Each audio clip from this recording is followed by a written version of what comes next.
The Cikapundung River, the lifeline of Bandung City, now cries out in distress. Flowing amidst the hustle and bustle of urban life, this river holds a long story of natural beauty slowly fading away. It once depicted a clear water flow that became a source of life. In the past, this river stood as a silent witness to the happiness of Bandung's residents, who enjoyed its crystal clear waters, played along its banks, and utilized it for their daily needs.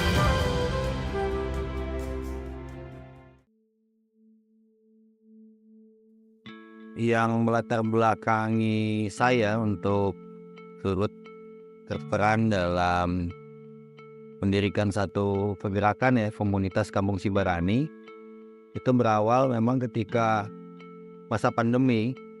Ketika pandemi itu banyak orang berkumpul di sini, banyak yang PHK, banyak yang putus hubungan kerja.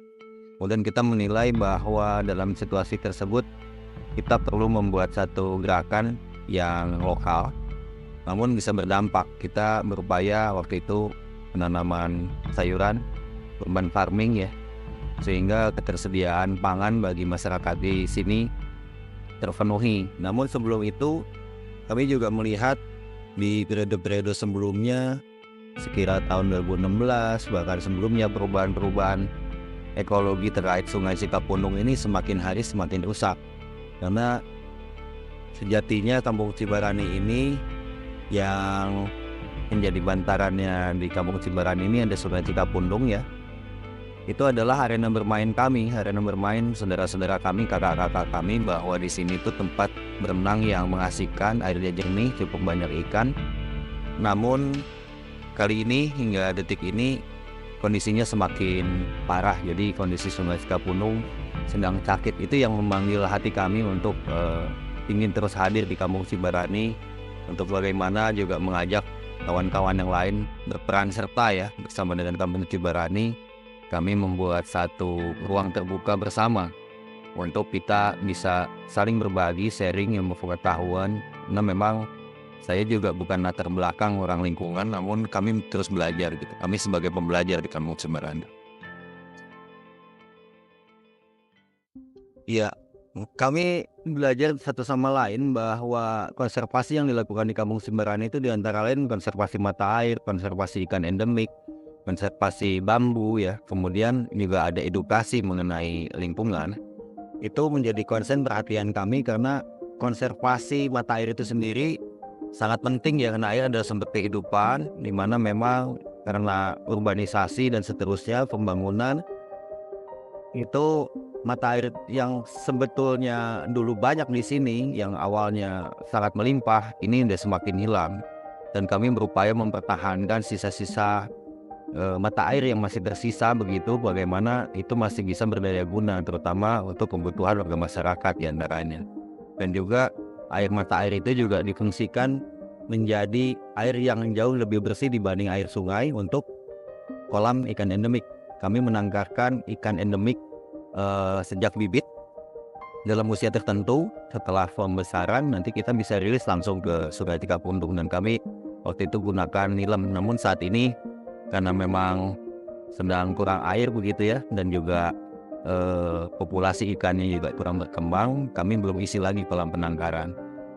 Lalu mengenai konservasi bambu, bambu ini sendiri kita tahu bahwa bambu ini bisa menghadirkan air justru, dan kemudian selain nilai-nilai baiknya itu ada, selain menghadirkan air, menjaga kualitas air tanah, namun juga penghasil oksigen terbesar. Dan ini bambu tidak bisa dianggap sebagai kayunya orang miskin, namun justru bambu adalah kayu masa depan begitu.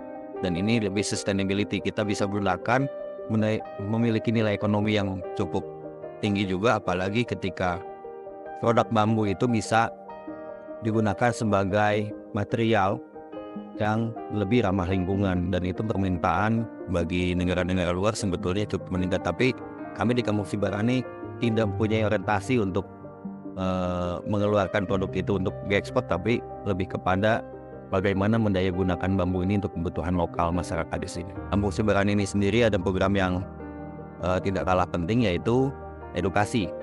Edukasi ini artinya Kampung Cibarani adalah ruang terbuka publik bagi siapapun yang hendak ke sini. Kami menerima banyak kawan-kawan, entah itu dari usia PAUD, usia taman kanak-kanak, sekolah dasar, SMP, SMA, bahkan yang kuliah pun S1, S2, S3 saling berbagi di ruang ini begitu.